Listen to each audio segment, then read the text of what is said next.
histoire est-elle autre chose que l'histoire de votre petite famille? Ah, mettons tout de suite les points sur les i. Si tant est que je sois bien disposée d'en parler, je dirais non. Mais quelle était la question?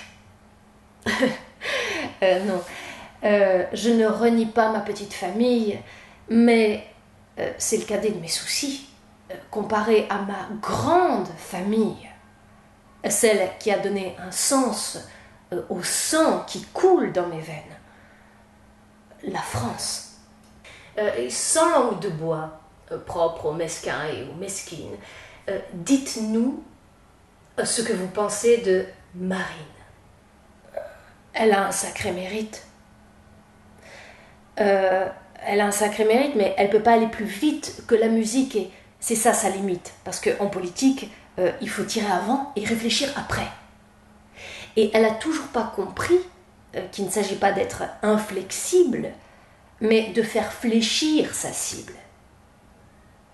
Et si elle avait un peu plus de levain, on lui mangerait dans la main. Donc vous voulez dire qu'elle n'est pas à la hauteur des pouvoirs qu'elle a hérités? Je ne partage pas votre présupposé. C'est sa volonté de puissance qui l'a placée là où elle est, et non son géniteur attitré. Je dirais plutôt que c'est une femme de réflexion et non d'action. Et comme dirait Max Weber, son éthique est une éthique de conviction et non de responsabilité. Elle allume le feu, mais n'y met pas sa main. On va dire, pour le dire méchamment, c'est une intellectuelle petite bourgeoise qui ne veut pas salir son tablier. Peut-être parce qu'elle est diabolisée comme personne. Oh non, moi j'en ai plus qu'assez de la phobie du fascisme, alors qu'en vérité, c'est la phobie qui fait le lit du fascisme. Il n'y a pas plus fasciste que la phobie. Et comme dirait Sartre, la peur de la peur est la vraie peur. Pour le dire d'une manière imagée, c'est le diable qui la diabolise. Donc, je lui conseille vivement de cesser tout effort de se dédiaboliser. C'est d'ailleurs la raison pour laquelle elle est suspectée. Au diable, le diable. Vous ne voulez pas la voir montrer patte blanche? Elle n'a nul besoin de se justifier, ni de se soumettre à un mode d'être codifié. Quand on se bat pour la bonne cause, on se jette à l'eau, sans chercher à savoir si c'est de l'eau bénite ou de l'eau de rose. Et du coup, pour ne pas déplaire à tout le monde, elle s'entoure de véritables plaies, comme ce Philippot, qui lui a coûté plus qu'elle ne lui a rapporté en lui faisant un enfant dans le dos sous la forme d'une GPA, d'une gestation pour autrui. Une horreur métaphysique. Vous semblez préférer le père, votre grand-père. Peut-être. Grand-père c'est faire du bon café. Suffisamment fort pour réveiller et suffisamment amer pour adoucir les mœurs, sans aller jusqu'à les noircir.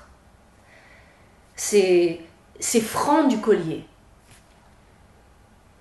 Voilà, donc pour arrêter une fois pour toutes d'en parler, disons qu'il a toujours fait exprès d'être méchant, contrairement à sa fille, qui fait exprès d'être gentille. Vauquier vient de démissionner. Qu'est-ce que ça vous fait? J'aurais dit que c'est un non-événement, comme tout enterrement, suite logique et tragique. Enfin, sauf qu'ici, c'est un mort qu'on n'a toujours pas fini d'enterrer. C'est un jour sans fin. Enfin, c'est pour cette raison que c'est comique. C'est une bonne nouvelle, ça, pour le Rassemblement national, non? Je suis vieux jeu, moi. Je préfère parler du Front national. C'est plus frontal. C'est une bonne nouvelle pour la France. Plus de droite lâche et plus de gauche hypocrite. on va peut-être finir par songer à une verticale, à nos vertus nationales et nos traditions ancestrales. Comment vous situez-vous par rapport au nouvel affrontement entre mondialistes et populistes?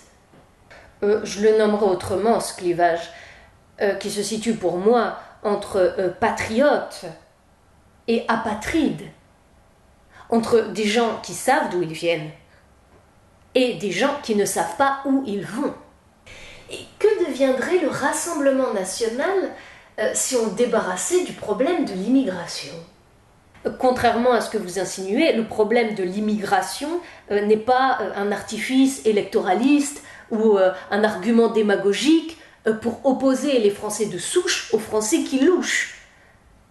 Non, c'est le problème qui pose réellement le plus de problèmes. Depuis que je suis à la tête d'une école, je constate chaque jour qu'on parle de moins en moins bien le français, qu'on l'écrit comme on le prononce, et on le chante comme ça nous chante. Mal. C'est de la nostalgie ou de la démagogie, style Georges Zemmour? Vous l'avez remarqué, l'homme le plus décrié est de retour, avec des politiques qui lui font la cour. Donc peut-être parce que son témoignage vaut plus d'un détour. C'est l'un des seuls à avoir vendu l'ours avant de l'avoir tué, et son vœu a été exaucé. Et la droite aurait été bien inspirée de suivre ses précieux conseils de fin limier. Vous partagez sa stigmatisation de l'islam? Peut-être que c'est lui qui partage la mienne. Non, toute modestie mise à part, ce que j'ai de plus que lui, c'est que je suis foncièrement chrétienne. Il a le talent. J'ai la grâce, celle de Claudel. Vous ne répondez pas à la question de l'islamisation des esprits. Il faut être savamment abruti pour le renier. L'islam est en marche, et sa marche nous sera fatale si on ne fait rien pour l'empêcher d'être triomphal.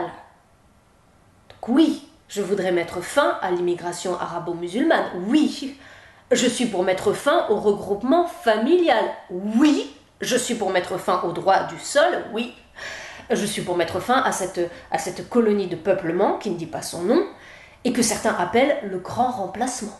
En somme, vous déclarez la guerre à l'islam.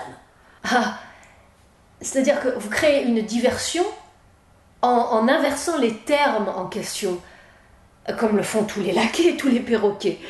C'est l'islam qui nous a déclaré la guerre. Et nos politiques ne font pas ce qu'il faut faire pour nous protéger et les empêcher de nous désagréger. Donc, en abrégé, l'islam est fondamentalement incompatible avec la République française, avec son origine romaine et sa destination chrétienne. Je vais vous dire un truc colossal. On ne viendra jamais à bout de l'islam si on n'utilise pas notre arsenal chrétien. Eux, c'est pile. Nous, c'est croix. Et c'est notre foi opposée à la leur. Donc, tout compte fait, vous troquez votre antisémitisme légendaire contre un anti-islamisme totalitaire. Pour rire, je dirais que c'est de bonne guerre. Mais contrairement à Marine, je n'ai rien d'une boule de suif qui cherche par tous les moyens à plaire aux juifs et déplaire aux plus chétifs. Croyez-vous que vous accéderez un jour au pouvoir? Malgré nos revers et le plafond de verre, je dis oui, absolument. Il suffit que la droite reconnaisse qu'elle ne peut être de droite que si et seulement si elle adopte le credo de l'extrême droite. Et quel est ce credo? La patrie ou la mort. Référence nationale et préférence nationale. Parce que nous sommes Français avant toute chose. Il faut le crier encore plus fort jusqu'à ce que les morts nous entendent. Merci Marion.